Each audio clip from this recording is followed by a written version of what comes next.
کچھ شاہ صاحب کے سوال، نذیر شاہ صاحب کے سوال پوچھنا چاہ رہے تھے. اچھا شاہ صاحب، جی جو ہم اس کو کیس کو 2-3 سال پہلے بھی چلاتے رہے اسپیشل برانچ کی جانب سے، جب بھی پی او ایبسکانڈرز کی لسٹ جاری ہوتی تھی تو اس پہ پنکی کا ذکر ضرور ہوتا تھا منشیات فروشوں کی لسٹ میں. حیرت انگیز بات یہ ہے کہ جب 9 تاریخ کو یا 10 تاریخ کو پنکی کی پتہ چلا کہ اس طرح پنکی کے خلاف کام تیز کیے جا رہے ہیں، اور 2 دن پہلے جب اس کی گرفتاری سامنے آئی تب پتہ چلا کہ اتنے سالوں سے یا اتنے عرصے سے جو اسپیشل برانچ نے پنکی کی تصویر دی تھی وہ پنکی تھی نہیں. ایون کہ اس نے سوشل میڈیا کے ذریعے آگے کلیم کیا کہ بار بار میری تصویر کیوں چلا دی جاتی ہے، وہ کسی اور کی تھی.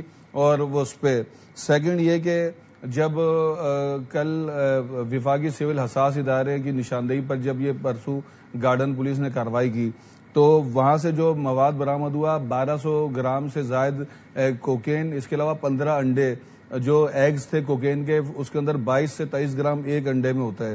تو یہ ٹوٹل ملا کے بتایا جا رہا ہے کہ پاکستانی مارکیٹ میں اس کی مالیت 4.5 سے 5 کروڑ روپے بنتی ہے اور بین الاقوامی میں 20 کروڑ کے قریب ہے. لیکن تفتیشی افسر نے جج کو بتایا کہ یہ 15 لاکھ روپے کا مال برآمد ہوا ہے.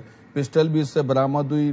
ہمیں یہ معلوم ہے کہ فریال تالپور جب بھی اس منشیات کی اس پہ بات کرتی ہیں، اجلاس ہوتا ہے تو ان کا بہت سخت موقف ہوتا ہے کہ زیرو ٹالرنس پالیسی اور منشیات کے خلاف کسی صورت کسی کو نہیں بچنا چاہیے. تو یہ ہم نے باڈی لینگویج جب دیکھی گزشتہ روز تفتیشی پولیس کی بالکل ایسی تھی جیسے وہ جان چھڑانا چاہ رہے ہو ان کا. آپ کسی بھی جب جج کو ریمانڈ مانگنے کے لیے جاتے ہیں تو آپ کو جج کو کنونس کرنا پڑتا ہے، اس کو دکھانا پڑتا ہے کہ اتنی خطرناک ملزمہ ہے، اس پہ 302 کا کیس ہے، 15 پرچے اس پر ہیں اور اس کی وجہ سے لوگوں کی جانیں جا رہی ہیں. لیکن ہم نے الٹا لگ رہا تھا کہ ہم نے ایسا نہ ریمانڈ ملی جائے گا. ہم نے یہ دیکھا. اس کے بعد جب ہم نے اس فوٹیج کو چلایا، ایکسپوز کیا، تب ہم نے جا کر دیکھا کہ وہ اتنا پریشر پڑا کہ آج وہ ریمانڈ 3 دن کا دینا پڑا. اور اس کا کریڈٹ بھی میں میڈیا کو دیتا ہوں کہ میڈیا کے اوپر اس ریمانڈ کے حوالے سے اتنی زیادہ خبریں چلی کہ آج 3 دن کا ریمانڈ ملا. تو یقینی طور پہ دیکھیں ہوم منسٹر بھی اس کو دیکھ رہے ہیں.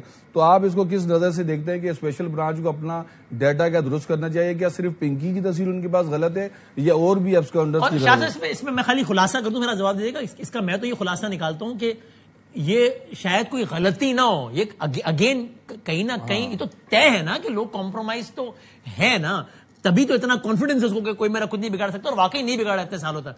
سو Sindh government apart from making sure کہ کیس تگڑا بنے، یہ تو سندھ گورنمنٹ کی آفیشیل ذمہ داری بنتی ہے نا، پنجاب والوں کی پنجاب میں بنتی ہے کہ mister A B C X Y Z یہ لوگ کمپرومائز تھے، ان کو مہینہ جاتا تھا، ان کو تو نیم اینڈ شیم کرے نا. یہ تو ذمہ داری آپ لیتے ہیں اور اس کو ایکسپٹ کرتے ہیں، اور یعنی کہتے ہیں کہ بالکل ہم نیم اینڈ شیم کریں گے اگلے کچھ عرصے میں.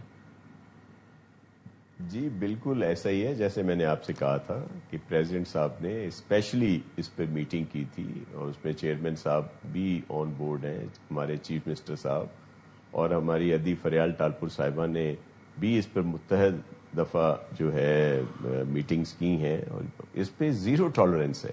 اور اس طرح کے جو لوگ ہیں، اگر آپ اسپیشل برانچ کی بات کی آپ نے یا کچھ اور ہے، ان پر انکوائری ہو رہی ہے. آپ نے دیکھا کہ ابھی بہت ساری لسٹیں بھی 5 کروڑ کا مال برآمد ہو رہا ہے، 15 لاکھ آپ کے سامنے آئی ہوں گی پولیس افسران کی کہ جن کو پوسٹنگ سے دور کر دیا گیا، وہ بی کمپنی بنا دی گئی، سی اس میں بنا دی گئی تاکہ وہ کئیوں کو برطرف کیا گیا ہے، ایکشن ہوئے ہیں. تو یہ وہ چیزیں ہیں جو سندھ میں ہو رہی ہیں، اور یہی وجہ ہے کہ یہ گرفتاریاں بھی ہوئیں. اور میں نے آپ سے کہا کہ اگر آپ ریکارڈ چیک کریں اور دیگر ڈسٹرکٹس میں بھی تو بہت سارے انکاؤنٹر بھی ہوئے ہیں کہ ان لوگوں کے جو خود کو اس طرح کی اس میں انوالومنٹ میں تھے اور پھر وہ سمجھتے تھے کہ پیسے کیوں. اس میں ظاہر ہے بہت زیادہ پیسے کا عمل دخل ہے، اور یہ لوگوں کو ظاہر برائب کرتے تھے نیچے سطح پہ، اور تب یہ ساری چیزیں چلتی تھی. لیکن ان کو بھی سزائیں دی گئیں اور اب سزائیں دی جائیں گی. تو میں صرف اشور کر رہا ہوں آپ کو کہ یہ کوئی ایسا نہیں ہے کہ یہ بس ابھی آ گئی اور بات ہو گئی. اس کے مکمل طور پر جیسے میں نے آپ سے کہا کہ اس پر پہلے بھی ٹرائی کی گئی تھی، لیکن پھر یہ یہاں سے پروونس سے غائب تھی. اس کی کوشش کی گئی، انفارمیشن بھی اس کے لیے. آپ کیا شور کر رہے ہیں کہ بات آئی گئی نہیں ہوگی؟ آپ کو 2 منٹ کی اور زحمت دینی ہے اگلے موضوع کے لیے. ایک ساتھ 2 منٹ رکھیے گا. میں آخری بات نذیر بھائی آپ بتائیں یہ سپلائی جب ہوتی تھی وہ لوگوں کے گھروں تک کس طرح پہنچتی تھی؟ ہم نے بھی دیکھا کہ اس کا بھی انتظام ہوتا تھا، سنا ہم نے، آپ سے ہی سنا کہ اگر ایسا انتظام ہوتا تھا کہ راستے میں کوئی پولیس کا ناکا واقع آ بھی ہے تو وہ رائڈر ایسا ہوتا ہے جیسے کوئی بن کباب ڈیلیور کرنے جا رہا ہے, وہ چھولے ڈیلیور کرنے جا رہا ہے, اس طرح یہ کیا ہوتا تھا, لوگ ڈیلیور کس طرح ہوتی تھی؟ دیکھیں پنکی نے 4 رائڈرز تو پرماننٹ رکھے ہوئے تھے جن کے گھر کا ایکسکلوسیو, جن کو گھر کا کرایہ بھی دیتی تھی اور ان کو تنخواہ الگ سے ملتی تھی. اسی طرح اس کے پاس لیڈی رائڈرز بھی موجود تھی. تو جب یہ کسی کو ڈیلیوری کروانی ہوتی تھی تو جو خواتین کا تو ویسے بھی چیکنگ نہیں ہوتی, تو ان کے ذریعے بھی ڈیلیوری ہوتی تھی. اور اگر میل رائڈر کے ذریعے جاتی تھی تو کبھی وہ بریڈ, کبھی ناشتہ, کبھی برگر, تو مختلف چیزیں ایسے جیسے ڈیلیوری دینے جا رہے ہیں, ڈیلیوری بوائے. اور اس ڈبیا کی آپ دیکھ سکتے ہیں کہ یہ اتنی سی شاید 1 انچ کی یا 1.25 انچ کی یہ ہو تو اس کے اوپر کسی کا دھیان بھی نہیں جائے گا, کہیں پر بھی چھپا کر. اسی طرح جب اس کی 2 پروڈکشن ہاؤسز کے تھے, ایک لاہور میں, کراچی میں, تو لاہور سے یہ ٹرین کے ذریعے خواتین رکھ کر لاتی تھی. کراچی پہنچتے ساتھ ہی ایک شخص آگے جو ڈیلیوری والا ہے وہ ان سے لے کے جاتا تھا, آگے سپلائر کو دیتا تھا اور سپلائر پھر آگے ان جگہوں پر پہنچاتا تھا جہاں سے پھر وہ اور آگے جانے ہوتی تھی.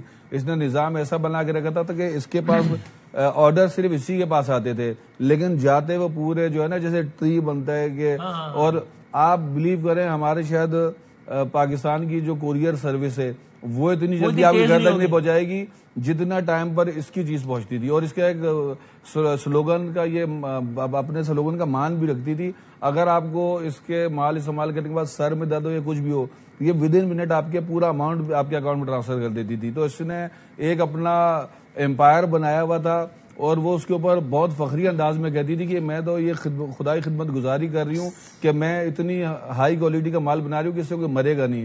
اس کو یہ نہیں پتا اس کا مال پی کر ایک 302 کی FIR کٹی ہوئی, ایک لاش ملی جس کی جیب سے اس کی ڈبیا برآمد ہوئی بغدادی تھانے میں 7 اپریل کو, اور نہ جانے اور کتنے اموات ہوئی. ڈیلیوری سروس بھی ہے کہ اگر آپ کو سر میں درد ہو تو پیسے واپس, مزہ آنا ہے تو. بہت شکریہ نذیر شاہ صاحب, تھینک یو ویری مچ, آپ نے بہت شکریہ. یہی بات کہ یہ یقین مانیے یہ زہر ہے. یہ جو بچے جو نوجوان دیکھ رہے ہیں, میں بس سب سے صرف ہاتھ جوڑ کے گزارش کہ یہ ایک زہر قاتل ہے جس کے خلاف جنگ آپ نے ہم سب نے مل کے کرنی ہے, اس لیے کہ واقعی یہ جنریشنز کو تباہ کرنے کی بظاہر اتنی چھوٹی سی چیز, نسلوں میں نے دیکھے ہیں, میں نے واقعی گھروں کے گھر اچھے خاصے پڑھے لکھے لوگ کی فیملیز کو تباہ و برباد ہوتے ہوئے دیکھا ہے. اللہ تعالیٰ میری آپ کی ہم سب کی اولادوں کو اس سے محفوظ رکھے اور معاملات کو آسان رکھے. یہ بہت سخت معاملہ ہے, اللہ تعالیٰ خیر کا معاملہ فرما سکے. میں یہیں سے اپنی اگلی سٹوری کی جانب جاتا ہوں جو کہ یہ ناصر صاحب کو 2 منٹ اپنی زحمت دیے کہ سیگمنٹ ہمارے ساتھ رہیں, اور ہمارے ساتھ اب دیگر جو ہمارے دوست ہیں وہ یہی کہ سوشل میڈیا پہ یہ بھی چلا کہ جناب وہ تو یہ اصل میں پیپلز پارٹی سے کسی کو کچھ منوانا ہے. مجھے آج 2-3 شاہ صاحب آپ شاید لطف لیں اس بات کا, مجھے 1-2 سینئر سیاستدانوں کے فون آئے آج, یقین مانیے کہ بھائی جان یہ بتاؤ وسیم بھائی یہ کیا کہانی ہے, ہم نے سنا ہے کہ یہ کیس پنکی کا کہیں سے ڈالا گیا ہے تاکہ پیپلز پارٹی 28 ترمیم میں بہت ڈرامے بازی کر رہی ہے, تو پیپلز پارٹی کو ذرا دبانا ہے کہ اگر 28 ترمیم میں ووٹ نہیں دیا تو پھر ہم پنکی کے نام میں ایکسپوز کر دیں گے کہ کون ہے. یہ جو سوشل میڈیا پہ چل رہے ہیں اپنی جگہ, لیکن مجھے ایک سینئر آدمی کا سیاستدان کا فون آیا کہ وسیم بھائی یہ, میں نے کہا میرے خیال میں تو ایسا کچھ نہیں ہے بھائی, لیکن اب پتہ ہے. سو بہرحال میں نے بات اس لیے کی کہ ہمارا اگلا موضوع 28ویں ترمیم ہی ہے.